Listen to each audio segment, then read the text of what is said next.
শ্ৰীমদ্ভাগৱত গীতা এখন ৭০০ শ্লোকৰ হিন্দু ধৰ্মগ্ৰন্থ। এখন প্ৰাচীন সংস্কৃত মহাকাব্য, ভাৰতৰ এক অংশ। যদিওবা গীতা এখন স্বতন্ত্ৰ ধৰ্মগ্ৰন্থ, তথাপিতো ই এখন পৃথক উপনিষদৰ মৰ্যাদা পাইছে। গীতাক সেইবাবে গীতোপনিষদ বোলা হয়, অৰ্থাৎ গীতাখন হৈছে উপনিষদ বা বৈদান্তিক সাহিত্যৰ অন্তৰ্গত। হিন্দুসকলৰ গীতাত ভগৱানৰ মুখেৰে নিঃসৃত বাণীসমূহ লিপিবদ্ধ কৰা হৈছে। হিন্দু ধৰ্ম, দৰ্শন আৰু সাহিত্যৰ ইতিহাসত গীতা এক বিশেষ স্থানত অধিষ্ঠিত। গীতাৰ বক্তা শ্ৰীকৃষ্ণ হিন্দুসকলৰ দৃষ্টিত ভগৱান শ্ৰীবিষ্ণুৰ এক অৱতাৰ বুলি কোৱা হয়। সেয়েহে গীতাক শ্ৰীভগৱান বুলিও নামকৰণ কৰা হৈছে। গীতাৰ বিষয়বস্তু হৈছে শ্ৰীকৃষ্ণ আৰু পাণ্ডৱ ৰাজকুমাৰ অৰ্জুনৰ কথোপকথন।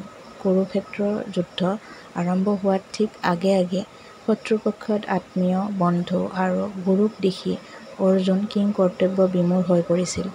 সেই সময়তে ভগৱান কৃষ্ণই অৰ্জুনক ক্ষত্ৰিয় যোদ্ধাৰ ধৰ্ম স্মৰণ কৰি দিছিল আৰু বিভিন্ন প্ৰকাৰ যোগশাস্ত্ৰ আৰু বৈদান্তিক দৰ্শন ব্যাখ্যা কৰি অৰ্জুনক যুদ্ধ কৰিবৰ বাবে উৎসাহিত কৰিছিল। সেইকাৰণে গীতাক হিন্দু ধৰ্মতত্ত্বৰ এটা সংক্ষিপ্ত পাঠ আৰু হিন্দুসকলৰ জীৱনচৰ্যাৰ এখন ব্যৱহাৰিক পথ নিৰ্দেশিকা বুলি কোৱা হয়। যোগশাস্ত্ৰ ব্যাখ্যাৰ সময়ত কৃষ্ণই নিজৰ স্বয়ং ভগৱান ৰূপটি উন্মোচিত কৰিছিল আৰু বিশ্বৰূপে অৰ্জুনক দৰ্শন দি আশীৰ্বাদ কৰিছিল। গীতাৰ ১১ অধ্যায়ত গীতা জ্ঞানদাতাই নিজৰ বিৰাট ৰূপ দেখুৱাইছিল। তেতিয়া অৰ্জুন ভয়তে কঁপিবলৈ ধৰিলে। শ্ৰীকৃষ্ণ অৰ্জুনৰ জেঠেৰি, কিয়নো শ্ৰীকৃষ্ণই অৰ্জুনৰ ভগ্নী সুভদ্ৰাক বিয়া কৰাইছিল। গীতা জ্ঞানদাতাই নিজৰ বিৰাট ৰূপ প্ৰদৰ্শন কৰোঁতে সহস্ৰ বাহু দেখা গৈছিল। তেতিয়া অৰ্জুনে শ্ৰীকৃষ্ণক কোন বুলি সুধিছিল।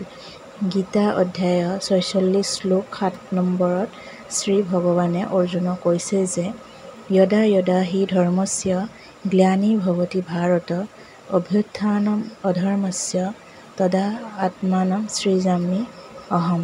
অৰ্থাৎ, হে ভৰত, য'তে যেতিয়াই ধৰ্মৰ হানি, পতন আৰু অধৰ্মৰ বৃদ্ধি হয়, সেই সময়তে মই নিজৰ ৰূপক সৃজন কৰোঁ, অৰ্থাৎ সাকাৰ ৰূপেৰে মানুহৰ আগত প্ৰকট হওঁ।